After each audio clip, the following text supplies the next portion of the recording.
Channel Sibi Naren official. तो guys अभी तो सर्दियाँ शुरू हो गई हैं, तो अगर गर्मा गर्म चाय के साथ पकोड़े मिल जाए तो क्या ही बात हो। तो गाइस आज लेकर आई हूँ मैं आपके लिए आलू के क्रिस्पी पकोड़े की रेसिपी। तो आप लोग इस वीडियो को एंड तक जरूर देखिएगा, और अगर आपको वीडियो पसंद आती है तो चैनल को सब्सक्राइब कर दीजिएगा, वीडियो को लाइक और शेयर करिएगा और बेल आइकॉन को दबाना ना भूलें। तो चलिए शुरू करते हैं। अब यहाँ पे लिया है मैंने एक बड़ा बाउल, इसमें डालेंगे 1.5 कप बेसन, 2 टेबल स्पून सूजी। ये सूजी डालने से हमारे जो पकोड़े हैं वो बहुत ही कुरकुरे बनते हैं। और यहाँ पे डालेंगे 1/2 टेबल स्पून हल्दी, 1/2 टेबल स्पून लाल मिर्च पाउडर एंड 1 टेबल स्पून धनिया powder, salt as per taste. और यहाँ पे डालेंगे हम 1 टेबल स्पून अजवाइन।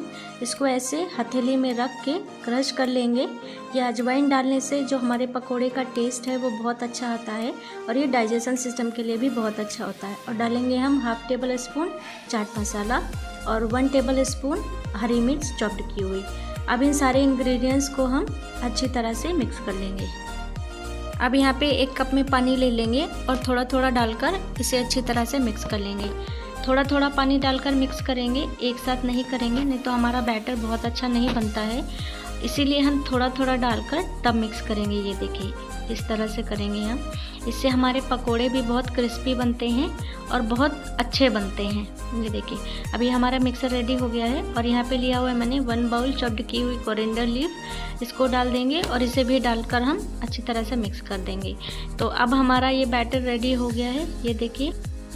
और यहाँ पे मैंने 3 मीडियम साइज़ पोटैटोज़ ले लिए थे, उनको मैंने इस शेप में कट कर लिए हैं। और अब यहाँ पे मैंने एक कढ़ाई में ऑयल डालकर रख दिया है गरम होने के लिए।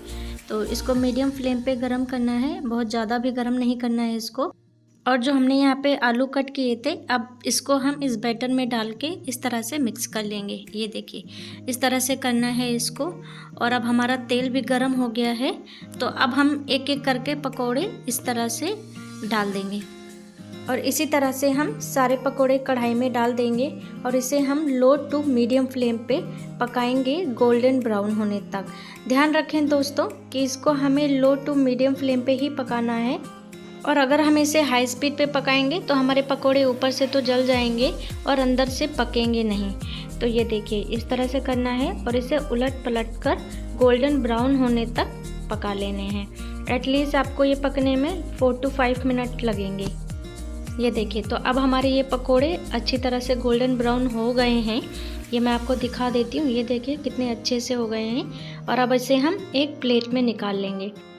इसमें एक टिश्यू पेपर रख लेंगे, फिर निकालेंगे तो ऑयल ऑब्जर्व हो जाएगा टिश्यू पेपर में।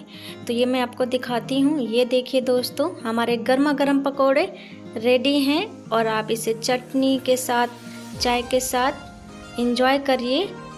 और यहाँ पे मैं आपको एक पकोड़े तोड़ के भी दिखा दे रही हूँ। ये देखिए ये पकोड़े बहुत ही क्रिस्पी और बहुत ही टेस्टी बने हैं। तो एक बार आप लोग इस रेसिपी को ट्राई करिए, और अगर आपको वीडियो पसंद आती है तो चैनल को सब्सक्राइब कर लीजिए, वीडियो को लाइक और शेयर करिए। Thank you so much for watching video.